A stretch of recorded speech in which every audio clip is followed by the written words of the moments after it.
don't mind. So we're up here in this very happy, very sacred place where there's rocks around. There's a path behind me, one of the sacred paths of rocks right behind me. The rocks actually did that on their own, which was kind of magical, and that's why we're here, because we're here to talk about this important issue, this important cause in our society, in our culture, in our history. The rocks are important to us, and we've overlooked that importance. It's just one of those things. If you look back in history, and you don't have to look back far, but if you look back really far, like Stonehenge, for example, Rock of Gibraltar. You can look at American history. You can look at Plymouth Rock, for instance. The travelers that came across the great ocean, settlers, saw the big rock, and they realized they were home. So there you go. Plymouth Rock, Rolling Stones. Who could forget the Rolling Stones? I mean, they've been around forever. They I assume they're going to be around forever. I think everybody does, and that's important to that was important to our American history. Oh yeah, they were British, but anyway, I mean, we got most of our history from the British anyway. So you look back in history, even if you go way back, hey, look, the formation of the universe, rocks, just rocks spinning around other rocks, basically what we're all about.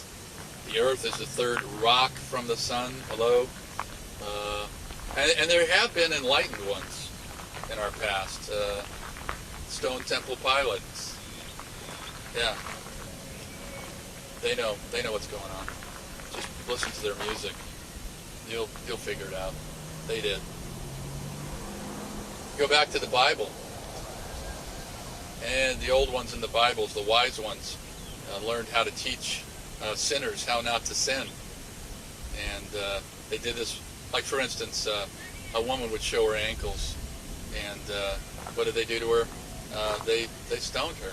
They threw rocks at her and to teach her a lesson. So this is how rocks played a role in even our religious history. People have a lot to do in their lives. People have busy lives, but what happens is we get caught up in our busy lives and we forget how important rocks are in our lives. We overlook the rock that's right next to us, perhaps in our garden. We didn't see it there the day before. There it is. How did it get there? Well, rocks, they have a consciousness. People don't treat rocks with respect. They put them in cement around their little bushes or something like that, make a fake waterfall or something. I don't know what they're thinking, because rocks will do this naturally. Give them time. Sometimes it takes millions of years, but this is the kind of patience rocks have. This is the kind of patience we should have with rocks. We should show them respect and not do the things we've been doing to rocks. We take them for granted. Here's the thing, we're keeping them in cages. How can we do this? It's just a tragedy. It's horror. It's a sin, and we should be stoned because of it. In this setting, I've chose this setting in part because we are in the shadow, as it were, at the base of the Mother Rock. And if you look closely at the Mother Rock, you will see in the center of it is the rock womb, the vagina, if you will.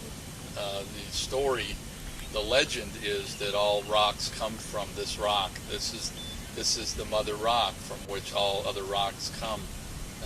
That's the rock vagina, the rock womb, and so that's why we're here. Some people call it the hole in the rock, which I think is kind of a little bit sacrilegious, but it is nevertheless a hole if you look at it. So I guess that's why that colloquialism has popped up. But that's the Mother Rock. That's why we're here in this rock garden, in this rock sanctuary, if you will. It's the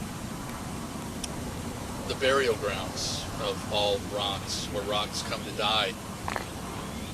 in the shadow of the Mother Rock here, the Mother Rock. We love the Mother Rock, and in this sanctuary, of course, it's illegal to be on the rock or in the hole, as it were. And that's very Freudian, if you think about it. You can't be in the hole of the Mother Rock. You're not allowed to be. People try to do it all the time, but they chase them away.